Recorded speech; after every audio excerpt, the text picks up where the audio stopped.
Hi hello ನಮಸ್ತೆ ಎಲ್ಲರಿಗೂ ಸ್ವಾಗತ ಮತ್ತೊಮ್ಮೆ ನಮ್ಮ ಚಾನಲ್ಗೆ. ನೀವು ನೋಡ್ತಿರೋ ಹಾಗೆ ನಾನೊಂದು ಡಿಫ್ರೆಂಟ್ ಆಗಿರುವಂಥ ಸೂಪರ್ ಟೇಸ್ಟಿಯಾಗಿರುವಂಥ ಇಂಡಿಯನ್ ಫೇಮಸ್ ರೆಸಿಪಿ ಅಂತ ಹೇಳ್ಬೋದು. ಮೈಸೂರು ಬಜೆ ಯಾವ ರೀತಿ ಮಾಡೋದು ತೋರಿಸಿದ್ದೀನಿ. ಬನ್ನಿ ಹಾಗಿದ್ರೆ ಇದನ್ನು ಕ್ವಿಕ್ಕಾಗಿ ಯಾವ ರೀತಿ ಮಾಡೋದು ಅಂತ ನೋಡ್ಕೊಂಬರೋಣ. ನಾನು ಒಂದು ಮಿಕ್ಸಿಂಗ್ ಬೌಲ್ ತೊಗೊಂಡಿದ್ದೀನಿ. ಇದಕ್ಕೆ ಒಂದು 1/4 kg ಆಗೋಷ್ಟು ಮೈದಾ ಹಿಟ್ಟನ್ನು ಹಾಕ್ಕೊಂಡಿದ್ದೀನಿ. ಮೈದಾ ಹಿಟ್ಟನ್ನು ಜರಡಿ ಹಿಡಿದು ಹಾಕ್ಕೊಳ್ಳಿ. ಹಾಗೆಯೇ ಒಂದು 2 ರಿಂದ 3 ಹಸಿಮೆಣಸಿನ್ಕಾಯಿನ ಸಣ್ಣದಾಗಿ ಕಟ್ ಮಾಡ್ಕೊಂಡು ಹಾಕ್ಕೊಂಡಿದ್ದೀನಿ. ಶುಂಠಿ 1 ಇಂಚಿನಷ್ಟು ಸಣ್ಣದಾಗಿ ಕಟ್ ಮಾಡಿಕೊಂಡು ಹಾಕ್ಕೊಂಡಿದ್ದೀನಿ. ಕರಿಬೇವಿನ ಸೊಪ್ಪು ಕೂಡ ಸ್ವಲ್ಪ ಸಣ್ಣದಾಗಿ ಕಟ್ ಮಾಡ್ಕೊಂಡು ಹಾಕ್ಕೊಂಡಿದ್ದೀನಿ.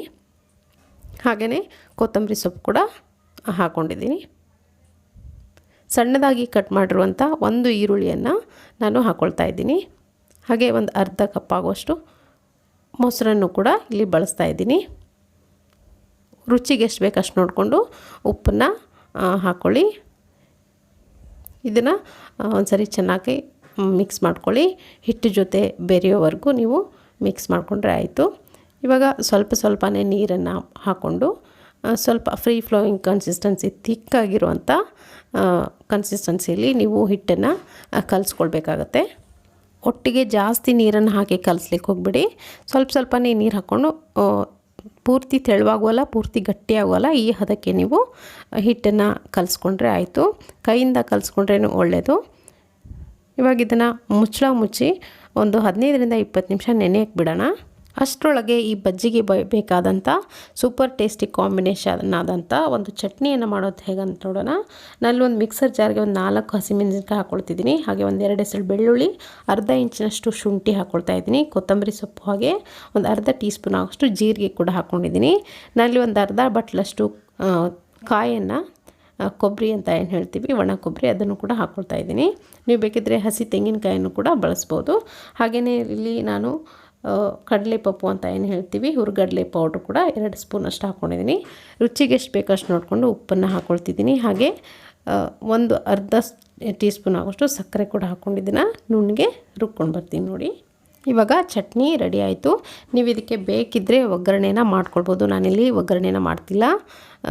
ಜಸ್ಟ್ ಇದನ್ನು ನುಣ್ಣಗೆ ರುಬ್ಕೊಂಡ್ರೆ ಆಯಿತು. ಚಟ್ನಿ ರೆಡಿಯಾಗಿದೆ. ಇವಾಗ ಹಿಟ್ಟೇನಿದೆ ನಾವು ಆವಾಗಲೇ ಕಲಿಸ್ಕೊಂಡು ಇಟ್ಕೊಂಡಿರೋದು, ಅದು 15 ನಿಮಿಷ ಚೆನ್ನಾಗಿ ನೆಂದಿದೆ. ಇದನ್ನು ಒಂದ್ಸರಿ ಚೆನ್ನಾಗಿ ಕೈಯಿಂದ ಮಿಕ್ಸ್ ಮಾಡ್ಕೊಳ್ಳಿ. ನಿಮಗೆ ಮೈಸೂರು ಬೋಂಡ ಏನಿದೆ ಇದು ಮೃದುವಾಗಿ ಬೇಕು ಅಂದರೆ ನೀವು ಇದಕ್ಕೆ ಯಾವುದೇ ಬೇಕಿಂಗ್ ಸೋಡಾನ ಸೇರಿಸೋ ಅಗತ್ಯ ಇಲ್ಲ. ಮೇಲ್ಗಡೆ ಕ್ರಿಸ್ಪಿ ಬೇಕು, ಒಳಗಡೆ ಮೃದುವಾಗಬೇಕು ಅನ್ನೋದಾದರೆ ನೀವು ಒಂದು ಅರ್ಧ ಚಿಟಿಕೆ ಆಗೋಷ್ಟು ಸೋಡಾನ ಸೇರಿಸ್ಕೊಳ್ಬೋದು. ನಾನಲ್ಲಿ ಸೇರಿಸ್ತಾ ಇಲ್ಲ. ನಾನಲ್ಲಿ ಪಕ್ಕದಲ್ಲಿ ಎಣ್ಣೆ ಕೂಡ ಕಾಯಕ್ಕಿಟ್ಟಿದ್ದೀನಿ. ಈ ಥರ ಚಿಕ್ಕ ಆಕಾರದ ಉಂಡೆ ಥರ ನೀವು ಎಣ್ಣೆಯಲ್ಲಿ ಹಾಕಿದ್ರೆ ಆಯಿತು.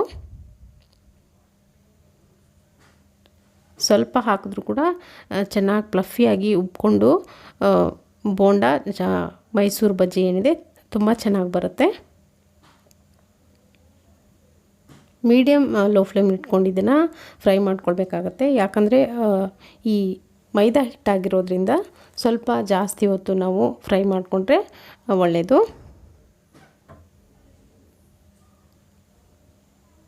ಈಗ ಈ ಥರ ತಿರುಗಿಸ್ತಾ ಗೋಲ್ಡನ್ ಬ್ರೌನ್ ಆಗೋವರೆಗೂ ನಾವು ಚೆನ್ನಾಗಿ ಫ್ರೈ ಮಾಡಿಕೊಂಡ್ರೆ ಮೈಸೂರು ಬಜ್ಜಿ ರೆಡಿ ಆಗುತ್ತೆ.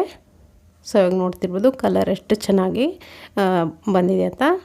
ಪೂರ್ತಿಯಾಗಿ ಗೋಲ್ಡನ್ ಬ್ರೌನ್ ಕಲರ್ ಆಗಿದೆ. ಇವಾಗ ಇದನ್ನು ನಾನು ತೆಗೆದು ಸರ್ವ್ ಮಾಡ್ಕೊಳ್ತಾ ಇದ್ದೀನಿ. ತುಂಬ ಟೇಸ್ಟಿಯಾಗಿ ಬಂದಿತ್ತು. ನೀವು ಕೂಡ ಖಂಡಿತವಾಗ್ಲೂ ಇದನ್ನು ನಿಮ್ಮ ಮನೆಯಲ್ಲಿ ಮಾಡಿ ನೋಡಿ, ಅಭಿಪ್ರಾಯ ತಿಳಿಸಿ.